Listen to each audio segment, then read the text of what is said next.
존경하는 도민 여러분, 친애하는 동료 의원 여러분, 안녕하십니까? 장 출신 진보당 박영대 의원입니다.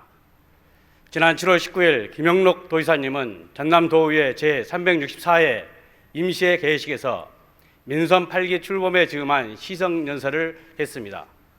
어느 광역단체장보다 도민들의 사랑과 기대를 많이 받고 있기에 새롭게 임기를 시작하는 도지사님의 포부와 계획에 관심이 모아졌습니다.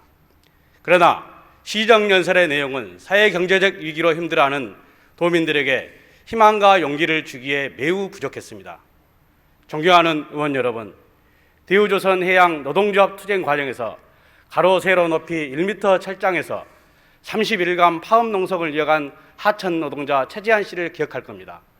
그 노동자가 펼친 종이에는 이대로 살 수는 없지 않습니까? 라고 쓰여 있었습니다.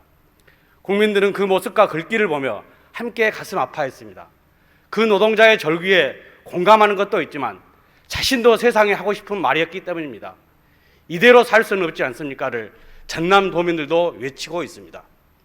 매년 되풀이되는 농산물 가격 하락, 봄철 가뭄, 치솟는 생산비에 허덕이는 농민들이 말합니다.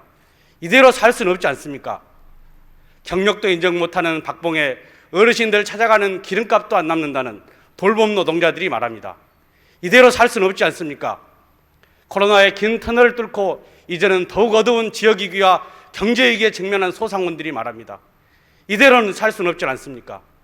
기후위기와 불안한 일자리, 그리고 평생 집 한 채 장만할 수 있을지 희망이라는 단어조차 입에 담기 어려운 청년들이 우리에게 묻습니다.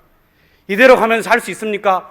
민생은 갈수록 팍팍해지고 불안해지고 있는데 도지사님의 시정연설은 그저 장밋빛 개발 관광에 치우쳐 있었던 것입니다.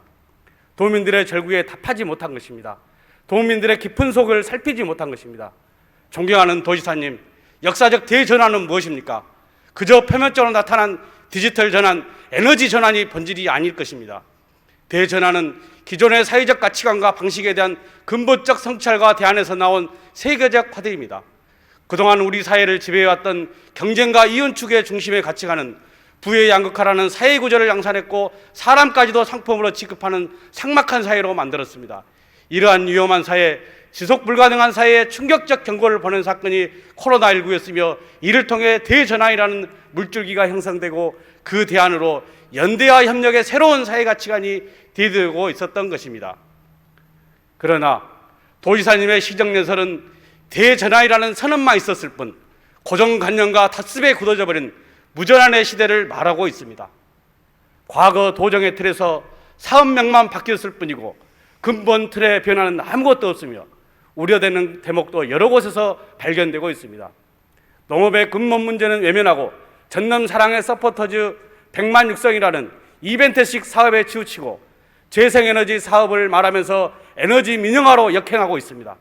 반면에 갈수록 늘어나는 비정규직, 다층적으로 나타나는 지역 양극화, 무분별한 개발로 인한 지역민의 고통, 소득 영액 역의 유출로 인한 지역 상권 황폐화 등 전남 사회가 연대와 협력으로 풀어야 할 중대한 문제들에 대한 해법은 보이지 않습니다.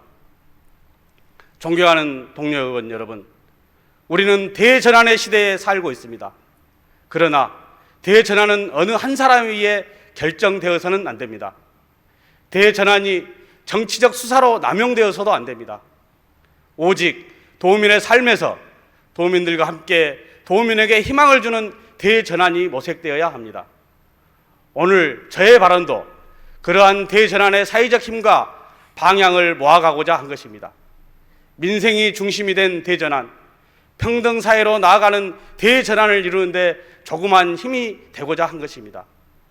전남도가 도민의 힘과 지혜로 제대로 된 재전환에 나설 것을 기대하며 의회를 비롯한 전남 도민의 참여로 구성된 가칭 전남 대전환위원회를 운영하는 것도 하나의 방법이라 여겨집니다. 이러한 과정 자체가 행정의 대전환을 불러오고 도민의 행복으로 이어질 것이라 믿으며 발언을 마치겠습니다. 경청해 주셔서 감사합니다.